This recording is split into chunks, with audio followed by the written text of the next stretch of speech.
പാർലമെന്റിന്റെ പ്രവർത്തനങ്ങൾ എങ്ങനെയെന്ന് കുട്ടികൾക്ക് മനസ്സിലാക്കി കൊടുക്കാൻ സ്കൂളിനെ ഒരു പാർലമെന്റ് മന്ദിരമാക്കി മാറ്റിയാലോ? കാലിക്കറ്റ് ഗേൾസ് ഹയർ സെക്കൻഡറി സ്കൂളിലെ കുട്ടികളാണ് ഒരു ദിവസം മന്ത്രിമാരും എംപിമാരും ഒക്കെയായി മാറിയത്. FDFJ എന്ന സംഘടനയുടെ നേതൃത്വത്തിലാണ് കാലിക്കറ്റ് ഗേൾസ് ഹയർ സെക്കൻഡറി സ്കൂളിൽ യൂത്ത് പാർലമെന്റ് സംഘടിപ്പിച്ചത്.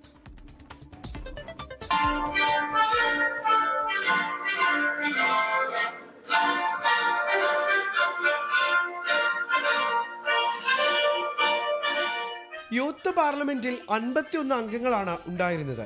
അതിൽ 13 പേർ വിവിധ വകുപ്പുകളിലെ മന്ത്രിമാരായിരുന്നു. കുടിവെള്ളം, ഭിന്നശേഷി ക്വാട്ടയിൽ അധ്യാപക നിയമനം, സൈബർ പ്രതിരോധം തുടങ്ങി പ്രധാന വിഷയങ്ങളെല്ലാം പാർലമെന്റിൽ ചർച്ചയായി. കൂടാതെ ഏറ്റവും പുതിയ വിവാദ വിഷയമായ വോട്ടർ പട്ടിക പരിഷ്കാരവും പാർലമെന്റ് അങ്കണത്തിൽ കൂലങ്കഷമായ ചർച്ചകൾക്ക് വഴിയൊരുക്കി. പ്രസിഡൻഷ്യൽ അഡ്രസ്, സത്യപ്രതിജ്ഞ, മന്ത്രിമാരെ പരിചയപ്പെടുത്തൽ, ചോദ്യോത്തരവേള, അടിയന്തര പ്രമേയം, quacking attention, presentation of report, നിയമനിർമ്മാണം, ചരമോപചാരം എന്നിവയെല്ലാം പാർലമെന്റിന്റെ തനത് രീതിയിൽ തന്നെ വിദ്യാർത്ഥികൾ അവതരിപ്പിച്ചു.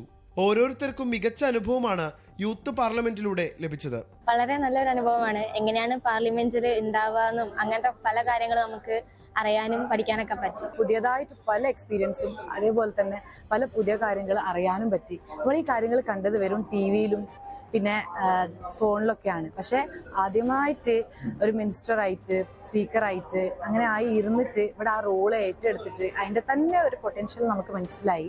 എല്ലാ വിദ്യാർത്ഥികളിലും ജനാധിപത്യ ബോധം സൃഷ്ടിക്കുക എന്ന് പറയുന്ന ഒരു വലിയൊരു ലക്ഷ്യം ഈ ഒരു പ്രവർത്തനത്തിലൂടെ ലക്ഷ്യമിടുന്നുണ്ട്.